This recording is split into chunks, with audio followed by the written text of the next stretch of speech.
So, welcome everybody to Citizens for Clean Air, Water, and Food. This is a church service, and so we're going to start out reading a verse out of the Bible. And where did it start? Okay, right Two there. witnesses, that's what you want to do. Okay, Revelation 10, 11, verse 3. And I will give power unto my two witnesses, and they shall prophesy 1,260 days, clothed in sackcloth. These are the two olive trees and two candlesticks standing before the God of the earth. And if any man will hurt them, fire proceedeth out of their mouth, and devoureth their enemies. And if any man will hurt them, he must in this manner be killed. These have power to shut heaven, that it rain not in the days of their prophecy, and have power over waters, to turn them into blood, and to smite the earth with all plagues, as often as they will. And right now we're hit with plagues. These are plagues. And when they shall have finished their testimony, the beast that ascended out of the bottomless pit, now that's why Brad Pitt's name is Pitt. It's very serious. Shall make war against them, and shall overcome them and kill them.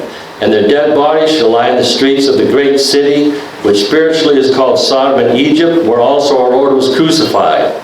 And they of the people and kindreds and tongues and nations shall see their dead bodies 3 days.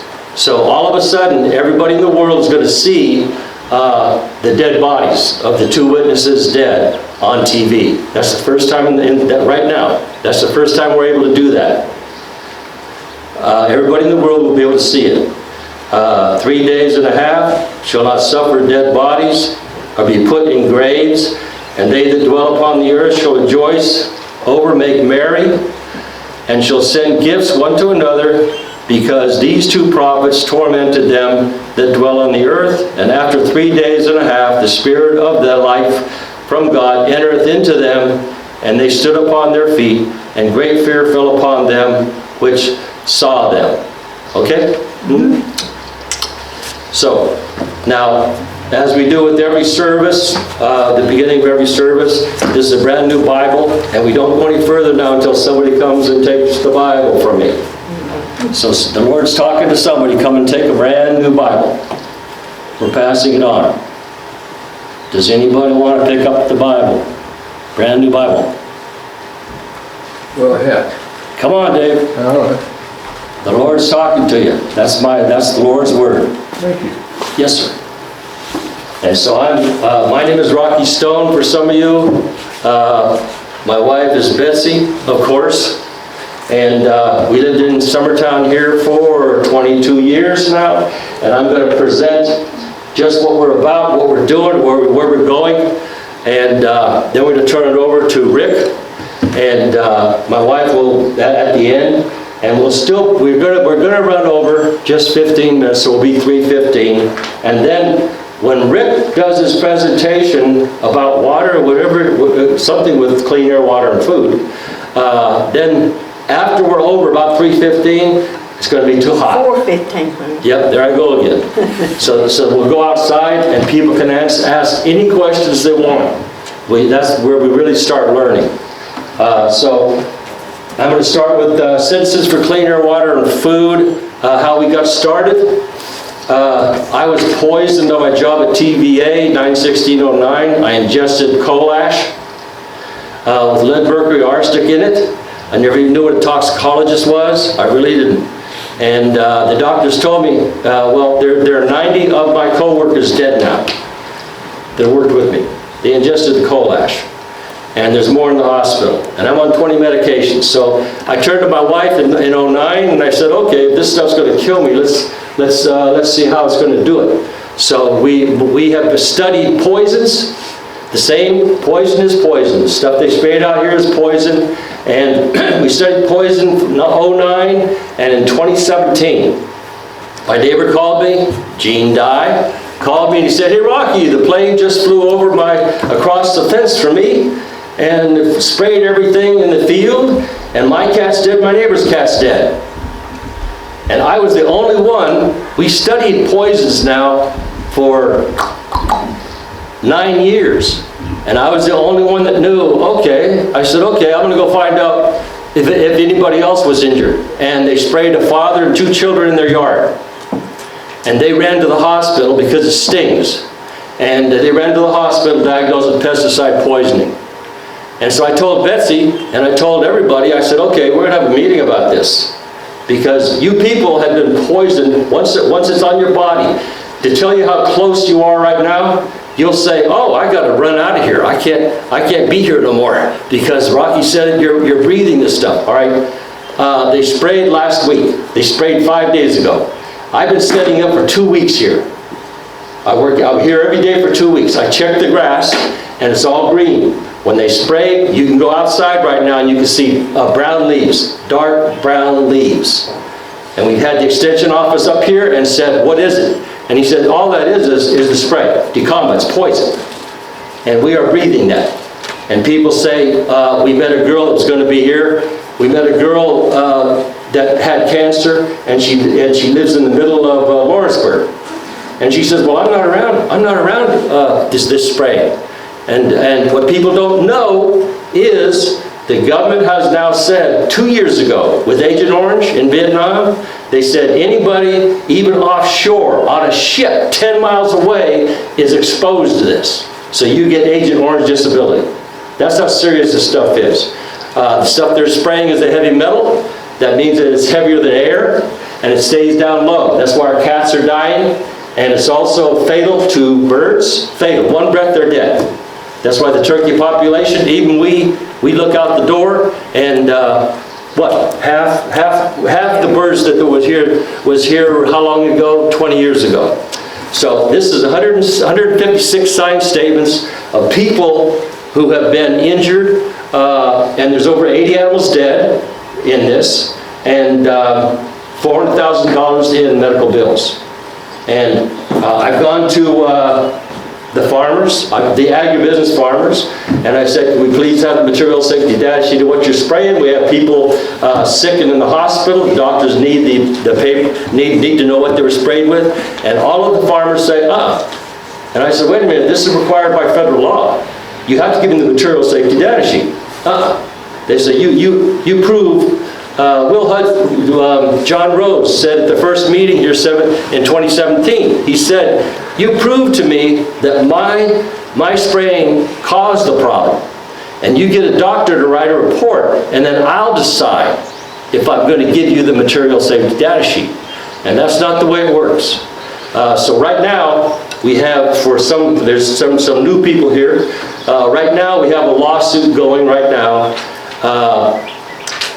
The 5th largest environmental attorney in the world took people out of my 156. He took 10 people who are already diagnosed with Parkinson's. Because Parkinson's is proved that it's caused by paraquat, is what they're spraying. Paraquat is another name of Agent Orange. Monsanto came to the scientists, their chemists, after Vietnam War, and they said, hey, everybody knows what Agent Orange is now. Bad, kills. So they said, if we add one chemical, even if it's just water, to Agent Orange, it's no longer Agent Orange, is it? It's paraquat. That's what they're spraying. Another thing is, this is the community. This is Police Academy. So I want everybody to take this serious. You can get the phone numbers on here. It's on the flyers here. And Alan went to the Police Academy for 12 weeks. And you learn the police procedure, you learn what's going on, and they're not trying to they're trying to do a community effort with the Police Academy. So find out about that. Here's our next meeting, October 27, 2024. So all of these flyers have that. And it would make me very happy if on this side is all of the newspaper articles. In 7 years, we've been on TV, we've been 60 Minutes has covered this. They've been here 3 times, and they're going to do a documentary on the corruption with Monsanto and the Department of Agriculture. Very, very, very dangerous. And now, okay, killers.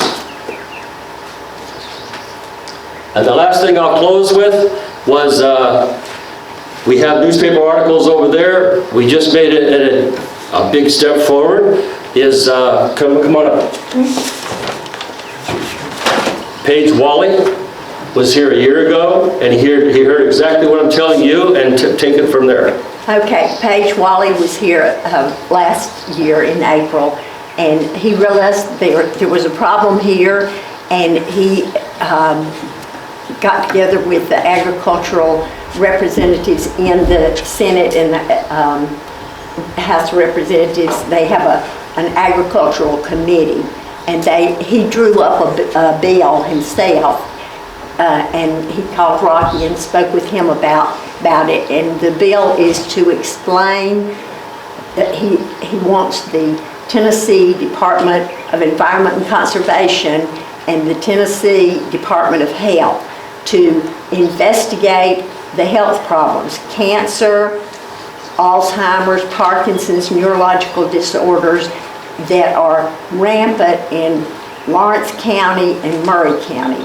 And he wants a thorough investigation, and there's a time limit on it. They have to report back to him and to the Senate and the representatives next July and explain why this is happening and what they think the reason is, and give some explanation to the people of these counties.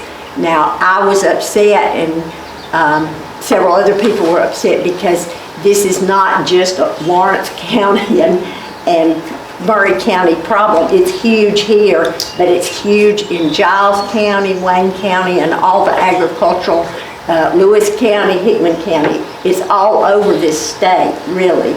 It's where all the agribusiness is, and like Rocky says, it travels 10 miles, so if you go as far as you can, you could see that it's covering the whole state. There are farms everywhere. This is an agricultural state, so they're starting though. I'm glad they're starting somewhere, so they're going to start with Lawrence and Murray, and hopefully they'll branch out and include everybody, because everybody deserves clean air, water, and food. So we're thrilled that this, they passed the bill. It was passed 100% in the Senate, and it was passed by the representatives except for one dissenting vote. And then it went to the governor's desk the next week, and it was passed. It was signed by the governor and put into effect. So it is in effect right now. So we're thrilled, and we thank everybody that contributed and gave information and helped us get this far. Yeah, and we aren't stopping. We're working, because 2 steps forward, 1 step back. We're going to stay on top of it, because this isn't all. This is real life out there. If there's not 1,000 people here, that's fine. They're going to know that this is causing the problems. So when we break up in an hour and go out there, somebody remind me to go through the 50 steps that you've been poisoned. Okay, there's 50 things that happen to your body, and you don't know it. When I have 100 people here, half the people raise their hand and said, I've been poisoned, after I tell them what all the symptoms are. And so we're going to turn it over to Rick, and it's all yours now, Rick. Could you tell us first off, start off with your qualifications. What's your qualifications? My qualifications is I've been poisoned, and we studied it for 13 years. Okay, is this on? I got it? Okay, perfect. Anyway, good afternoon, everyone. Thank you for showing up on this beautiful Sunday. And this is obviously something that I feel is definitely worthwhile. I volunteer to speak here because I'm retired. I work most of my life in the occupational safety and health and environmental profession. I began my career working in 1979 up in Milwaukee, Wisconsin for a Delta Electronics plant, which is an electronics subsidiary of General Motors. They had a lot of chemicals in the plant, over 5,000 on their inventory, and as a result, a lot of those chemicals weren't tested for years, and many people started dying of cancer. I got involved as just a concerned hourly worker, as a member of the United Auto Workers Union, and I wound up getting appointed by the International Union to represent that plant as their health and safety rep. One thing led to another. We got NIOSH did a mortality study, the international parties did, and they determined there was indeed a brain cancer epidemic and pancreatic cancer epidemic and breast cancer epidemic, all due to the chemicals that were being used there, and they didn't properly vent it or protect people from them at the time. So having done that, I've got real interested in working full-time and into this profession, and again, it was just concern out of our fellow men and women that were working with me, and then eventually, just to this day, it's just kind of been stuck with me. Just that's why I'm here. I'm here because I care, and anything I learn, I hope I can pass on. And if you got pads of paper and pens like some of you do, feel free to take notes, because I'm going to cover a lot of things, but I'm going to try to make it short, like 20 minutes, so that way we can get through it. But I don't want anyone to leave without their questions getting answered, so I will be here after we're finished, so I can help answer any of the You got questions. 45 minutes, so. Yeah, well, thank you. Please go on. Well, thank you, but this is, like I said, I'm just trying to move on right now for the sake of time. But anyway, enough about me. Again, I'm also a board certified safety professional. It's a CSP. It's a professional recognized worldwide certification, which I always put after my name, and I still am active in that. I keep that certification active. What I want to do before I get into a bunch of numbers, I'm going to throw at you a bunch of slides with numbers on exposures and things that people are finding in their water, in the air, and the numbers aren't going to mean nothing unless I go through like a brief tutorial of a few slides of human toxicology, of how chemicals affect the body. Now, if you look at the health effects of pollution here, that the air pollution can cause a number of things from our health to our health, including nerve damage and different types of skin irritations, and also respiratory illnesses, cardiovascular vascular illnesses, cancer risk, and so on and so on, and water pollution as well. These come into us from various sources. Some of the food we eat, some of the air we breathe, some of the water we drink. All of this can have an effect on how it enters our body. But you see on the bottom here, it includes pesticides as one of the causes of a lot of the health effects with pollution. Now, routes of entry, how things get in our body is, we have a lot of different types of chemicals here, let's say, and they can come from various sources, even household products, industrial, pesticides, things like that, and it affects homes and the environment, the soil, the food we eat. And again, these enter through us through either inhalation, direct contact, or ingestion. And these are the primary routes of entry again: inhalation, ingestion, absorption, and injection. And inhalation is number one, because we always breathe air, and we breathe air everywhere we are located, whether we're outside or inside.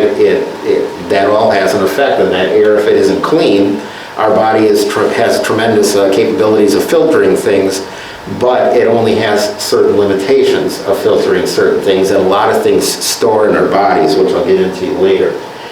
Now, this is an EPA slide of outdoor air pollution and how it all affects everything, and you know, and it circles all around. It just says that the primary pollutants that you can see all the time outside are, you know, carbon monoxide, carbon dioxide, sulfur dioxide, nitrous oxides, and things. Most are hydrocarbons, and most are suspended particles. Things are sometimes naturally created. It shows a volcano. That's just the indication of natural. And then from stationary, like industrial processes, and then from cars, the emissions from cars. That's why there's been a lot of effort on trying to change that. And also, the stuff we use can have an effect on the ozone layer, like chlorofluorocarbons, which were banned some time ago, and as a result of that, incidentally, where I worked at Delco, Freon 113 and various other chlorofluorocarbons were used in the cleaning process of electronic circuit boards. And so they had to reformulate everything, and they found out they can do it with water eventually, but they were using these because of the chemical companies working with General Motors together and getting a lot of money from it and thinking it was a great cleaning agent, but no one realized what it was doing to the environment until later. Tennessee now, I'm going to focus a little bit on how this all affects us here in the room, because this is why we're here. There was a special on News Channel 5 a couple years back, and you could see this online if you have access to the internet. Just look under Tennessee water pollution, News Channel 5, and it shows all the counties with the various contaminations of waterways. These are the natural waterways, the lakes, the streams, the things that we fish in and we eat the fish and things like that. Lawrence County, for example, has 17 impaired waterways. And I covered it on about a few meetings ago about all the different rivers like Shoals Creek and all that, of what is polluted and what to stay away from. But again, the causes of these is like municipal, urbanized, these are the sources of contamination, the high density areas, and number 2 is crop production. It says non-irrigated, but the crop production, which has to deal with pesticides and herbicides. And those are, again, these are slides that are approved by the EPA and that were referenced on the News Channel 5 broadcast. What the numbers mean when we look at numbers of the amount of chemicals that are found in water or found in the air we breathe have to do with toxicology, and there's this terminology known as the dose-response relationship or the dose-response curve. What it is that it's a simple explanation that depending on the agent, there's certain levels that are deemed to be safe. Some are very toxic. I mean, if you talk about the hydrogen cyanide, if you get one whiff, you can have some serious effects. But see, other things like things we consume or air we breathe, there are things that are considered safe, and then there's numbers given where they call it a threshold, where if you're breathing more of this in a certain time, you'll have a health effect. Or if you're drinking something with water, they measure it in there, and they say that you can have a serious health effect. The interesting thing about the dose-response relationship and these numbers, they're often debated. Because the industry that has interest in money and making money, because it's a free capitalistic society we live in, I understand that, but the industry funds a lot of these studies, so they basically are working with a lot of these standards to say, hey, this number we feel is safe. Why there's other groups that are out there scrutinizing these standards and say, no, that threshold should be lowered. It's more dangerous than you think, and this is why. So these things are debated in Washington, D.C., and laws are changed, and that's why the EPA has laws on the air we breathe and the things that are in the water. And when you're in the industrial environment, or if you're working in a factory or a business, there's standards too called threshold limit values, and those things are all established so that way people know what the safe level is to be exposed to. I'm going to go into a little more of this detail of what is affecting our community, and I'd like to cite the source that I'm getting it from, so you know that it's not just me making any of this up, that these are facts. The Environmental Working Group is a very, very reputable group. They're out of Washington, D.C.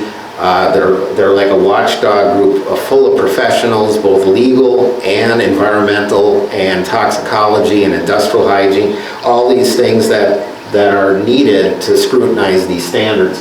Environmental Working Group is online, and you can access any of their information. Betsy told me that She has some flyers on that, and they're in the back corner on the back row here. And this is just a guide to safe drinking water and what's in our tap water, but that's one of the flyers that are available. And they work for the people. They're not funded by any private industry. They're funded on donations. It's a group kind of like we are here. It's considered public, and it's information that's not for nonprofit. And some of the things that we find in the in various water is quite alarming, and the standards that they set are also quite alarming. Example, federal legal limits set by the EPA on something like atrazine.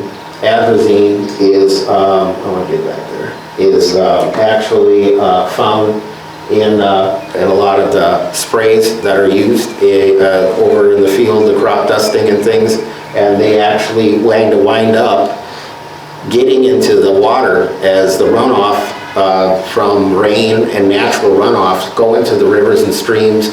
And even though our water municipalities go in and try to do that filtration, which allows us to drink it, you'll find out that azotine is still finding its way in the water that we drink. And the level that the EPA says that you could be exposed to is 3 parts per billion.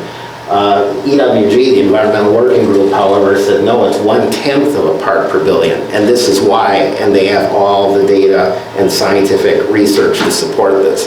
So it isn't just a number they made up. And these are other things that are found in the water in our community here. And that's why I'm emphasizing it. And we're going to go through specific areas in our community in a second. But barium, glyphosate, nitrate, PFAS, which is perfluorinated compounds, and also and PFOA, which is also perfluorinated compounds, and triethanolamines. Some of these things are actually like triethanolamines. You see, they say that the standard for federal is 80 parts per billion, and it's only supposed to be 0.15, 1.5 part per, it's 1 part, part per billion, 0.15.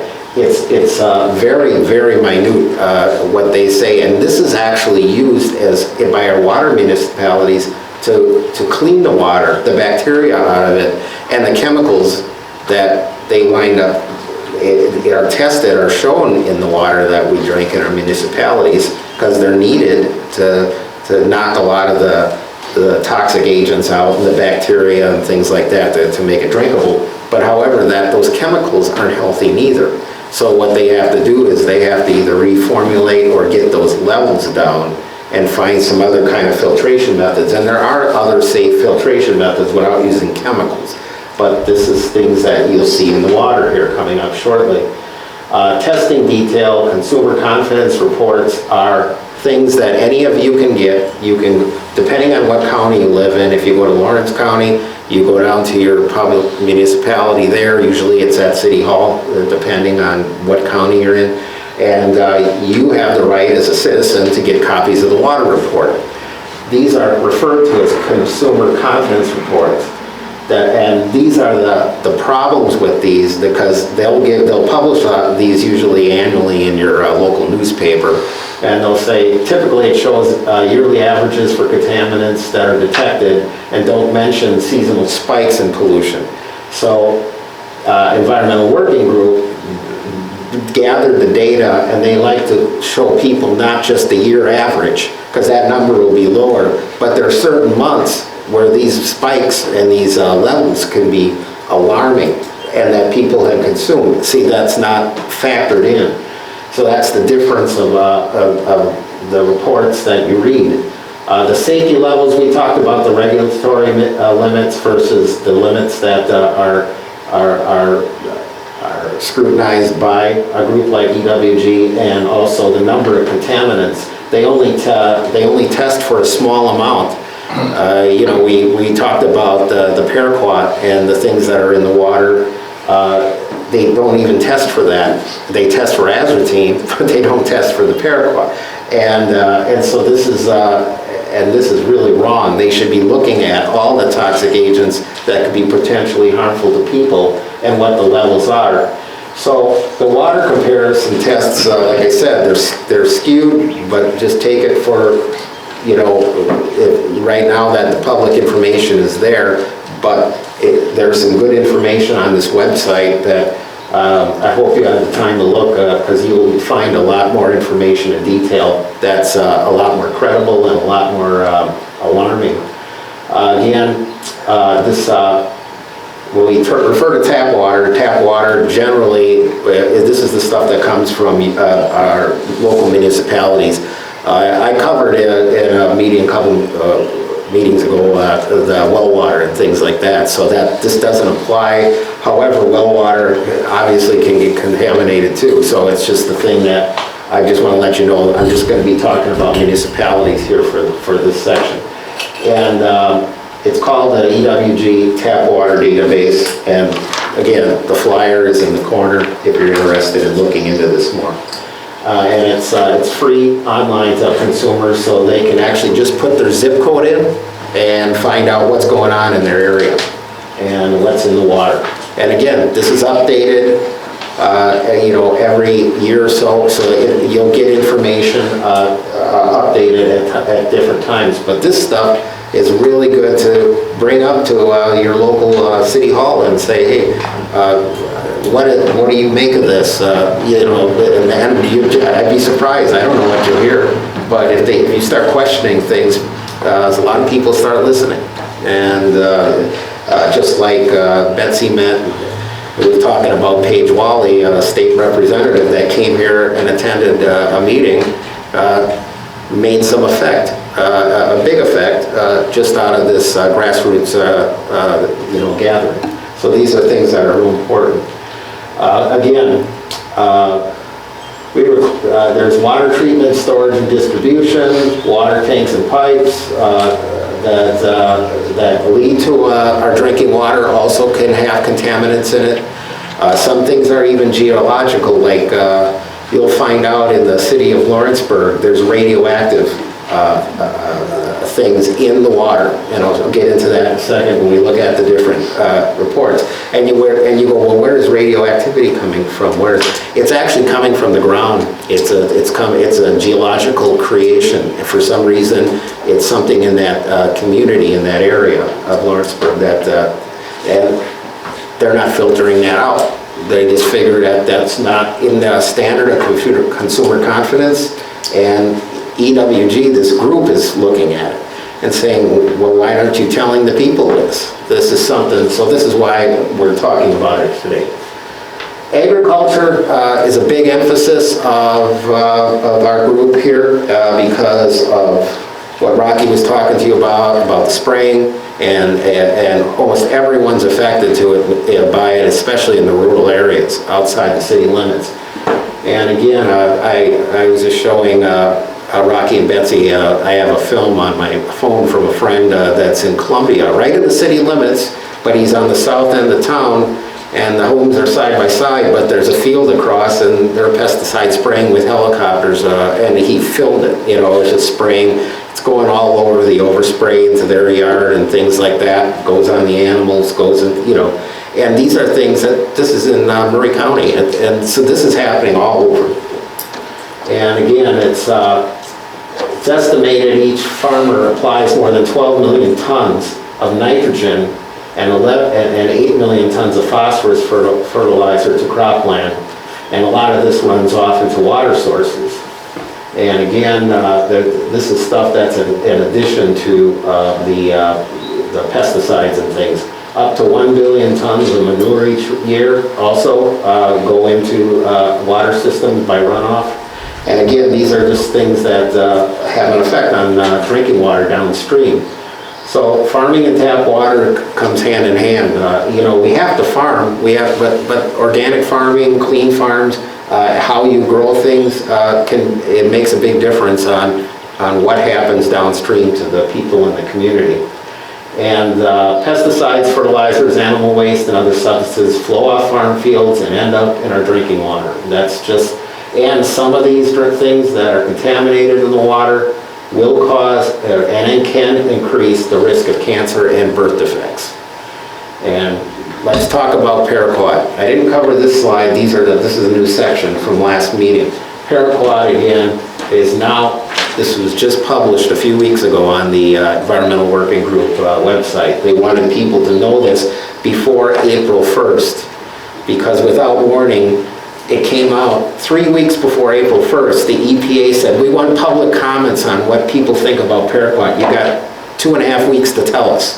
And nobody knew this was happening. And so EWG put it on the website then. And like, again, and they said, well, why did they pick? They said it was kind of ironic they picked April Fool's Day to put that on. But this is a fact. Clock ticking to fight foolish EPA analysis, allowing toxic weed killer paraquat. It seems like an April Fool's Day joke, but EPA is defending its analysis and permitting the use of the weed killer paraquat despite its links to Parkinson's disease. With ironic timing, the EPA has set April 1st for public comments, and that's why it's laughable. Paraquat has been associated with increased risk of non-Hodgkin's lymphoma, childhood leukemia, and more. Dozens of countries have banned this already. So EPA does say and agrees there's no paraquat spraying on United States golf courses. That's too toxic. People golf, you can't be exposed to it. You can be exposed to it in the fields.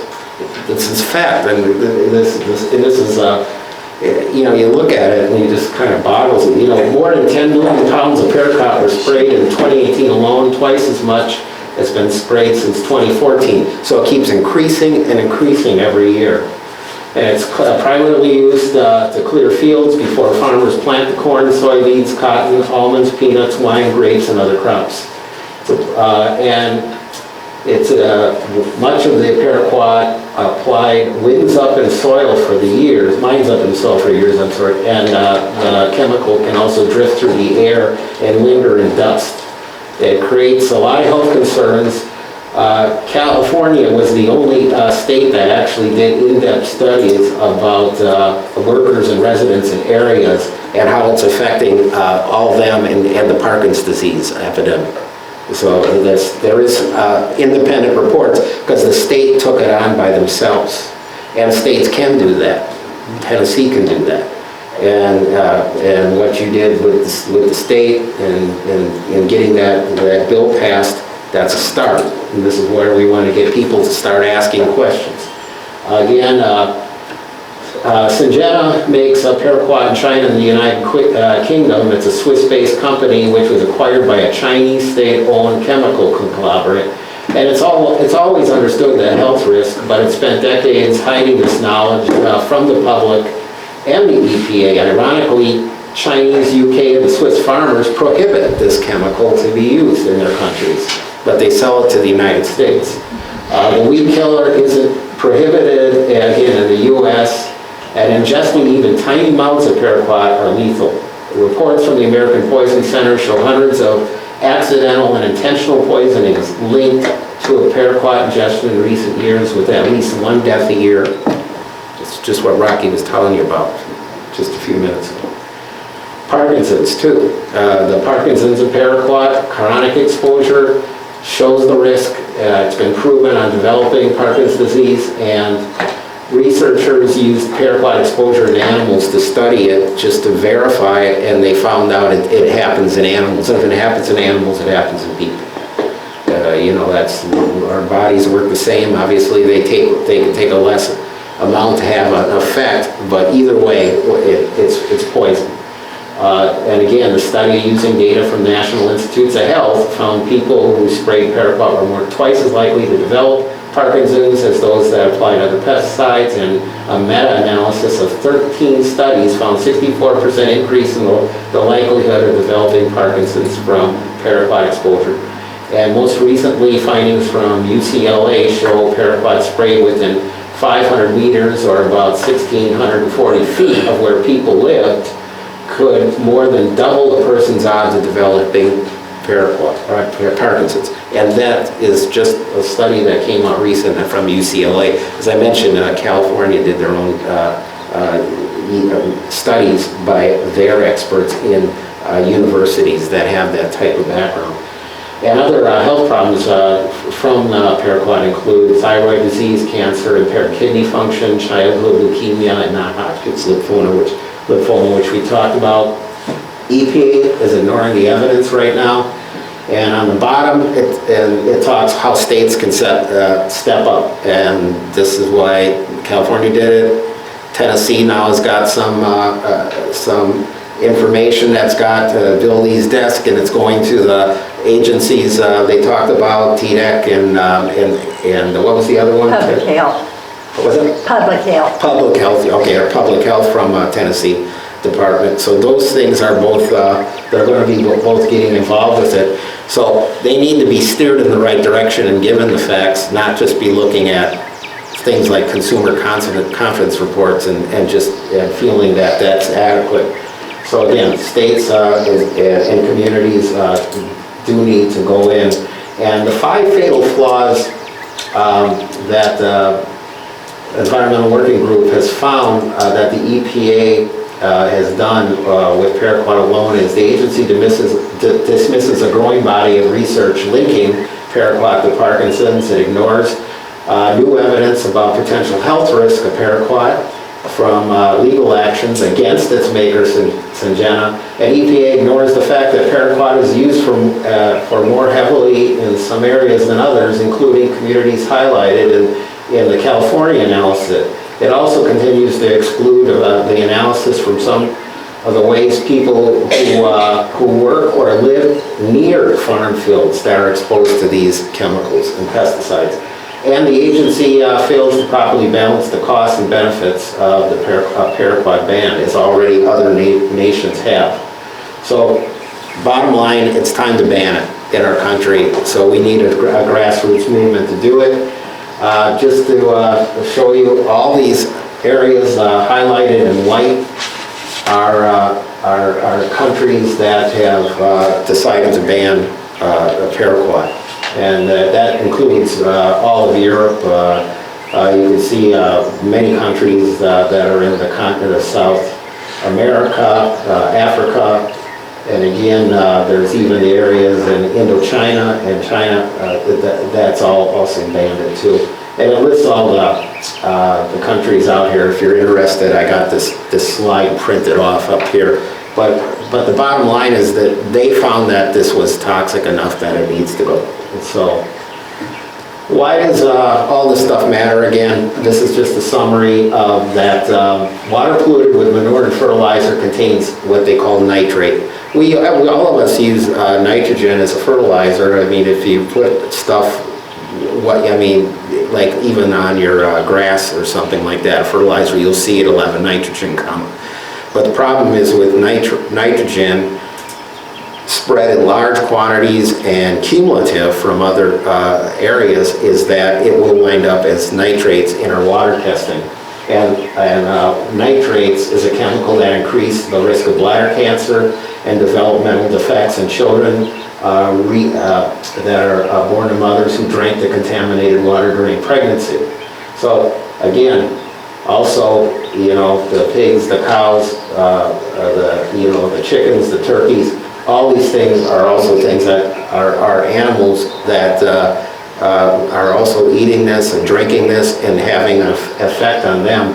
And we consume some of these animals, and again, it's hard to say if it's safe to be a vegetarian, because I'm going to go into vegetables in a little bit, because are they safe? And some of them aren't unless, they're really cleaned properly. But the fertilizer and pesticides, again, have a big problem. All this can be found on what's known as the Weed Control Manual for Tennessee. This is free document. It's online, and I even, for those of you that are interested in contacting the UT Extension, there's usually an office in your county courthouses of the UT Extension, but their central headquarters is based in Knoxville, and their phone number is 865-974-7114. I'll give you that again if you need that after the presentation. But again, this is already, I don't know who has access to the internet here, but I'm saying if you have access, you can get it right now, as soon as you get home, or even on your smartphone as you leave. But what this does, it tells you exactly what crops and what counties are using what kinds of pesticides and herbicides. And there's a lot of slides here, because here it goes into soybeans, tobacco, wheat, corn, sorghum, and it goes into sprayer calibrations, and there's a lot here, and glyphosate resistant, things that are used with glyphosates. It goes into, here's cotton production, soybean production, soybean that has, if you look at as paraquat, right there, it's second from the bottom, and put in sprayer applications. It goes in and it mentions the herbicides also used, and it goes into the corn, and there's a lot here. And again, I don't expect you to read this from these slides, but I want to let you know what's in the manual. Excuse me, Rick, there are several of those weed control manuals right over there. They're left from, I think there's 2023, 20 and 21, and a few of them right over there on the side. Oh, okay, well, great. People are welcome to take them and read them at their leisure. It has all that. And if you have access to the internet, you know what I did was I looked at, because I put on the, in 2023, I talked about this same information. I actually looked what changed in 2024. Yes, that's it. Thank you, Alan. Yeah. Yes. What's changed is absolutely nothing. It's exactly verbatim. Yes, word for word. Word for word. Yes, I went through them all. So it looks like it cut and pasted. It just put the 2023, they just took it off, put 2024, here you go. But if it's a fact, it's a fact. In other words, nothing's changed. It doesn't change for the better or for the worse, but as you see, we're still using a lot of toxic pesticides. And it goes into these, like I said, and now if you got these access to them right here in this room, there's no point in going through all this right now. But I wanted to show you that it talks the counties in Tennessee that are approved for certain also applications, and Lawrence and all the surrounding counties here have various different approvals. This is for Grazon, P+D, and Surmount applications. And again, the thing that to be real careful of, and this is a really good slide, even though it's not readable from a distance, but what it tells you is that the things that are being sprayed, like paraquat, are not labeled paraquat. They're called something else. And certainly these things are example, Roundup, everyone knows Roundup. It's listed as glyphosate as the agent, and instead of paraquat, it's called gramoxone. And so gramoxone. I'd like to say something about that. They sprayed across the street from me last year, and the fellow that was spraying knew who I was. So I stood out in the street and watched him. He got out of his machinery, this nice giant machinery, turned everything off, and he walks up to me and says, "Mr. Stone, I'm not spraying paraquat, I'm spraying gramoxone." Exactly. Saying that's... And I said, you took the test? And he said, "Yeah, I got 100 on the test." That's the problem here. The awareness needs to be communicated, and again, people that use this stuff sometimes don't even know that that the hazard is right there in their own hands. But anyway, this goes through all the list of what the different types of toxic things that are out there and what they're called to the public. And these are all the sources that UT also used that helped put the publication together. And again, just in summary, I'm going to be ending soon, is the planting the crops right next to streams and farm mud and things like that. The farm chemicals can go directly into the water, that's known.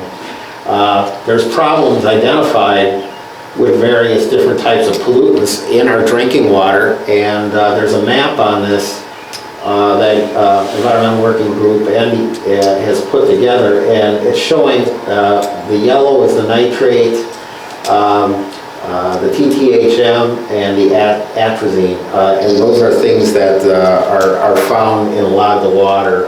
The TTHM is again a thing in the actual disinfecting the water at the water municipalities, but they're coming up with extremely high levels. And if you look in middle southern Tennessee, the azotine is very high, and that's again used in crop productions. And again, millions of people are drinking unsafe levels of nitrates, azotine, and disinfection byproducts that are actually put in by the local municipalities. Here's a snapshot of now of what's in our backyard. I start with the city and the community I'm from. I live outside of Hohenwald. I'm in Lewis County, and I've lived here since 1997. And it talks about the people that are served. And this is all public record, but it's also on the Environmental Working Group website. And it goes through all the areas around here. And it said that in Hohenwald, that one thing in particular exceeded their health guidelines, although 5 contaminants were actually found in the water, which is not incidentally in the local consumer confidence report. They don't feel that it's necessary to let you know. But this stuff here is on the website, and they came out with, it says a 3.9 times greater than safe average of nitrate in the water. So that's one item, and there it shows. And it also has different ways of, the website shows you things that you can use to filter your water to get that out. So that if the cities aren't, and your counties ain't doing it, and you still got to drink water, and you got to, it's saying reverse osmosis and ion exchange will take the nitrates out. So some people use a lot of water purification at their homes. I do, but it's nothing real elaborate. But I know people that have sulfur water that have a system that are not far from here that have to have that filtered out too. And there's things you can buy. And this website will go through all the types of filters that can get the stuff out your community. But it also came up with chloroform, the HAA5 that is the haloacidic acids, and the triethylamines. Those are the things again in the water purification. Summertown, 3 contaminants detected. That's what they found were exceeded, and these are basically the haloacidic acids, nitrates, just like Hohenwald in that area, and the triethylamines again. They also found barium in the water, and again, it shows, well, what was the level? Oh, the haloacidic acids, which also, it says potential effect, cancer. It's 97 times greater than the health guidelines established by EWG. And again, it's not even measured by your local municipality in your consumer confidence reports.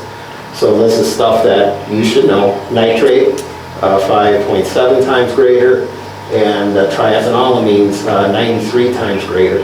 Sometimes in that type of water system, basically from coming from purification, you can smell the chemicals before you drink it. Yeah. Now what they do, Summertown and all the other ones, if they have these contaminants or they have too many to a higher level, like Summertown sends you on your bill, one sentence, Summertown water did not pass the water test. And so the burden's on you now. If you die of cancer right now or 10 years from now, you can't come back and say, I got these poisons from Summertown, because they warned you. Yeah, correct. And there a lot of stuff that they do flag and they do test for. Yeah, they have to address. And again, some things like this, they're not being addressed. Here's a 3-year compliance history by Summertown, and you can see it says the first quarter from July 1st all the way to September 20, violation, and it goes on, it's by quarterly, 1, 2, 3 throughout the year, but all the yellow is violation. What Rocky was speaking about, violation, all the way it was consistent, so they can get and this is levels that they already, that the EPA has said is unsafe, and they've actually had cited them on, and that's the source is from ECHO, the EPA website, ECHO, and that will have the actual information on what citations went out to what communities and counties. The farm, everyone knows about the farm. We're from Summertown area. They even, their water system, four of them exceeded the health guidelines. And they're all listed there on the right. And chloroform is one of them. Yep. They just told us this morning, the farm has 3 people diagnosed by doctors with Parkinson's. Now that's out of how many people at the farm, 500? Yeah, and here again, the water system, here's a better slide that shows you what those contaminants were. And it was the bromodichloromethane, which again is in the water purification process, as well as the chloroform and the THMS, and then the triethanolamines. And again, that's all water purification. Nitrate, again, we talked about from nitrogen fertilizer. And it also found barium, dibromochloromethane, haloacidic acids, and xylenes. Xylenes are, as you know, as a solvent. It's usually used in industrial processes. I don't know how it found its way in there, but it came up. Marin County, 4 exceeded the health guidelines, and here's the 4. Hexavalent chromium, it was one of them. Now, I don't know if any of you have ever seen the movie Erin Brockovich. Remember, there was an industrial facility that worked in government contracts. It was a defense facility. Well, the municipalities in that California area all, for some time, were kind of keeping low-key the violations of the hexavalent chromium, because it's a cancer-causing agent. It's used in the defense industry, and they actually used it at the Goodrich plant in Tullahoma, where I worked as their environmental safety health manager. And it's cancer-causing. It's very dangerous. There's strict rules on it. You can't even, they use it as an anti-corrosion inhibitor in the paints. So as they have landing gear, like for defense, Lockheed Martin demands it, because they don't want any of their landing gear to corrode. But the toxicity of this stuff, if it's applied, you have to have really a lot of personal protective equipment on, suits, even the tape that you masked. Like when you're painting, you usually have some tape to not overspray on something. That can't be thrown in the regular garbage, because it'll find its way in a normal landfill and contaminate the landfill. It has to be segregated as hazardous waste. So that's something that is thought I mentioned, because you'll see hexavalent chromium come up in a lot of the water systems around here. And here's some of the other agents, the chlorate, manganese, strontium, and vanadium. And again, some of those are getting into the geological effects from the geography of the area and from the natural rock areas. So this is the Lawrence water system. Lawrenceburg 8 exceeded the health guidelines, and this is so the numbers get bigger in different areas. And this is Lawrence County. They had the bromochloromethane, chloroform. They have hexavalent chromium too. The haloacidic acids, the nitrates, and here's the radioactive elements, radium, combined, radium-226 and 228, found in the Lawrenceburg water system. And other contaminants detected, the aspartame, as we talked about, and it also had some other heavy metals, barium, chromium, molybdenum, silver, strontium, and vanadium. These are all elements in the heavy metal category. Again, how much did they have in the water? Well, in the disinfection process, like the haloacidic acids, look at that, 273 times greater than the safe guidelines. And the others, like chloroform and the bromochloromethane, those are all things that are in the water purification. And the haloacidic acid is 527. The hexavalent chromium is 12 times greater than the safe limits according to the Environmental Working Group. And that's what we were just talking about from the aerospace industry. So they must have been some industrial process, because that doesn't naturally occur from its geography. That's something that must have been from some industry that was there at some time, and it just found its way in the soil. As I mentioned, there's guidelines on this. You can't even put any of that stuff in the garbage or a landfill.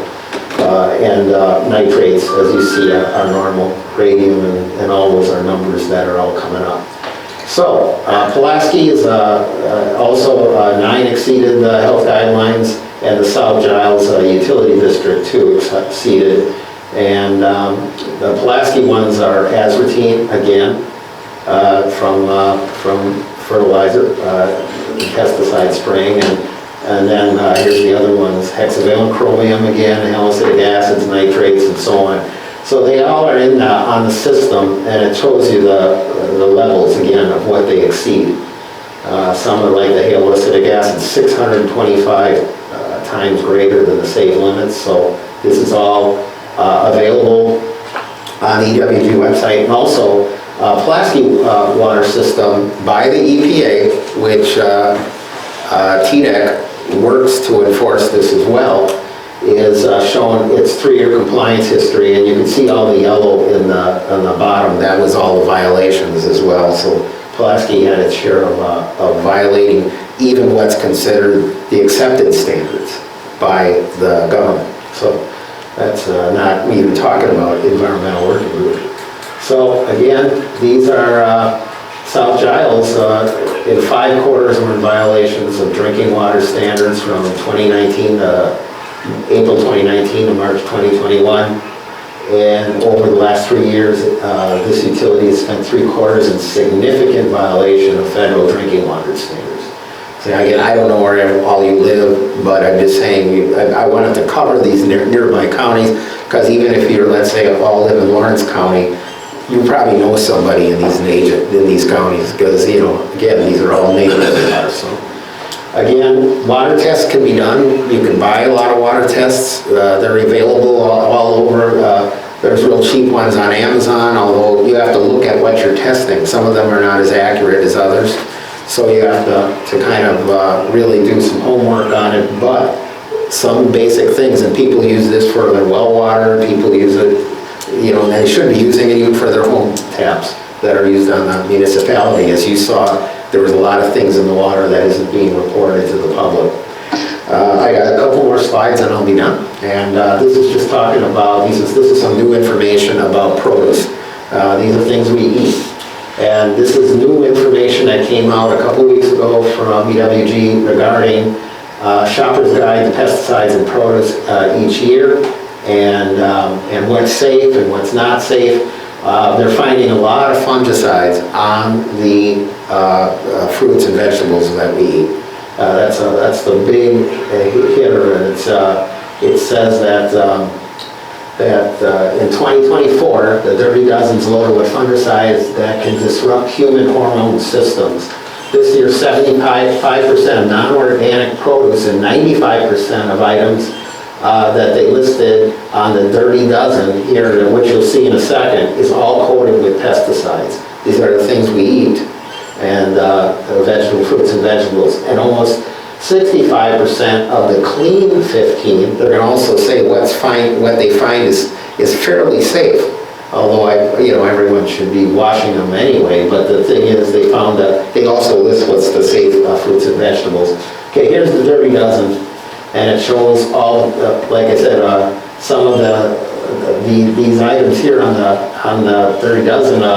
209 pesticides were found on these items, and it goes through which ones that had higher numbers than others. It goes through the bell peppers and the cherries and all that, but it's strawberry, spinach, kale, collard and mustard greens, grapes, peaches, pears, nectarines, apples, bell and hot peppers, cherries, blueberries, and green beans. Those are the things they're saying, unless it's organic and you know that they're finding these really high levels of pesticides on the food that we consume. The Clean 15, yes? You just used the word organic. And the government, what was that? 10 years ago, they said, the government said, we own the word organic.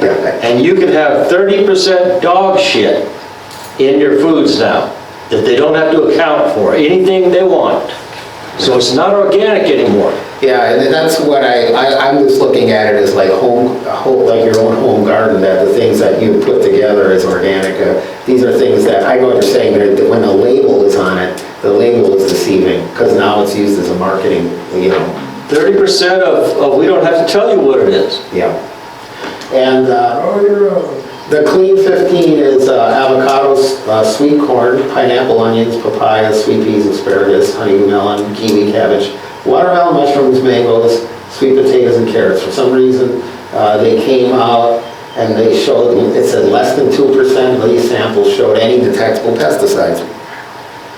Maybe with corn, because it's in a cob, you can pull all the bad stuffs out on the husk. I don't know, but this is what their testing has shown. So anyway, that's all I have right now. So if any of you have any questions, I'll be happy to answer them after the meeting. Thank you, Rick.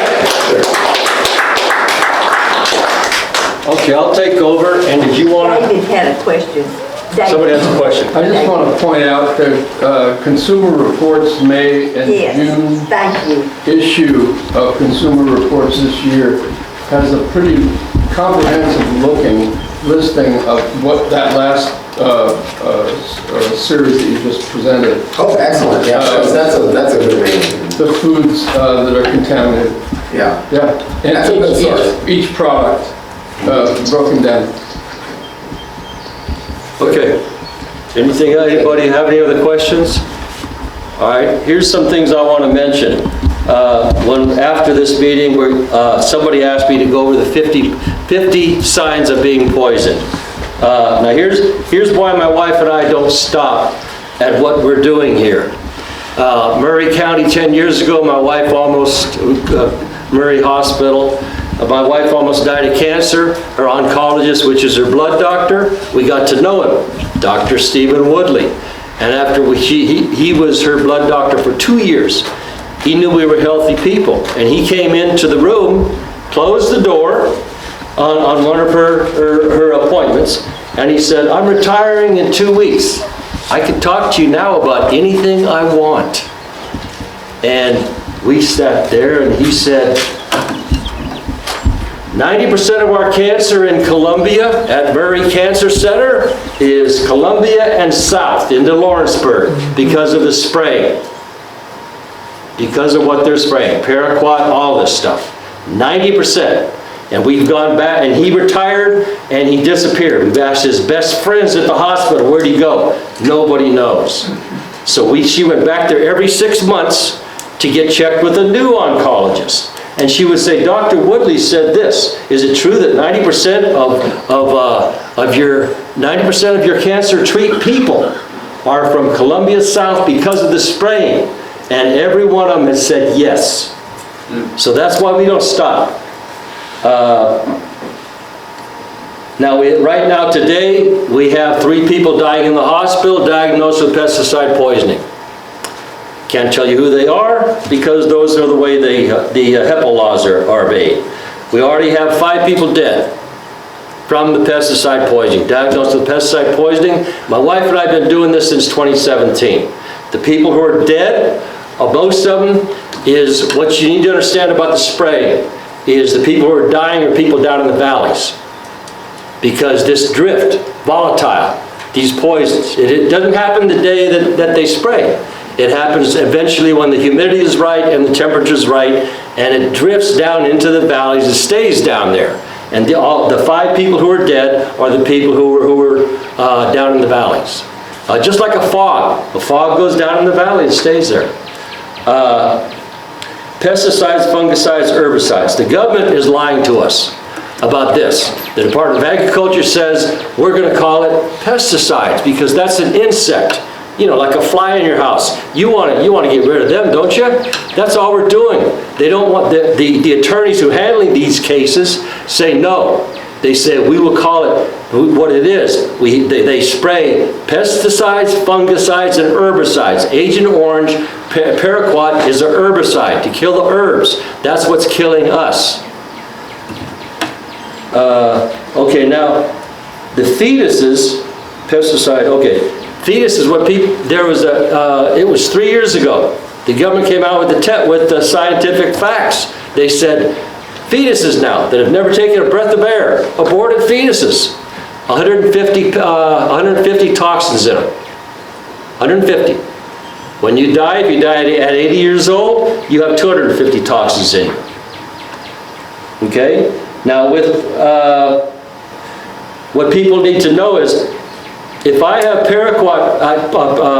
paraquat poisoning, how do I know where I got it? How do I know anything about it? Okay? Even toxicologists, I'm going to tell you something, they don't even want you to know. Okay? Your blood, your bone marrow is a blood filter. All those little inside the bone, all right? When you have, when you've been poisoned with paraquat, even if it's just a little bit, that your blood is filtered through your bones and it stays there.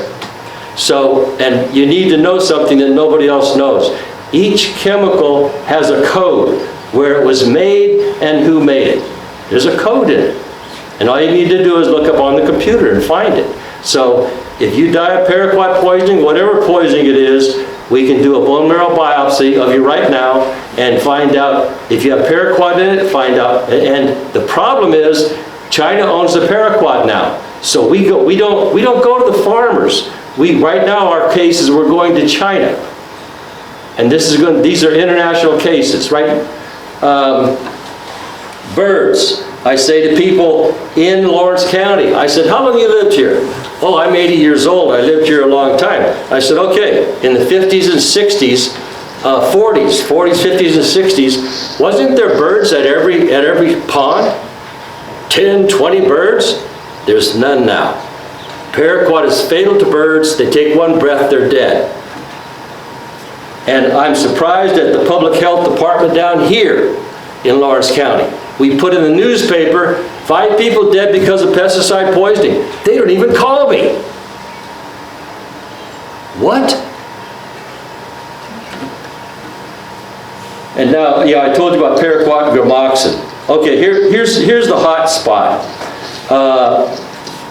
We've been in the newspaper, we've been on the news. I'm sorry to say the Ku Klux Klan has contacted me. All right.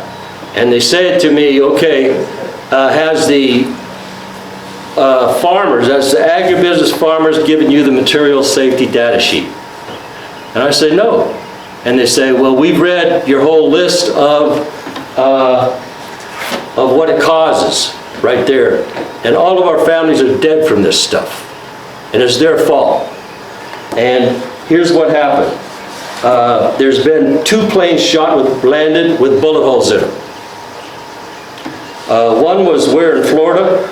Escambia County, the lower part of Alabama, Escambia County. All right, and we went to, we go to the health food stores, no, the farmer's market in Pulaski last year. And we passed this out.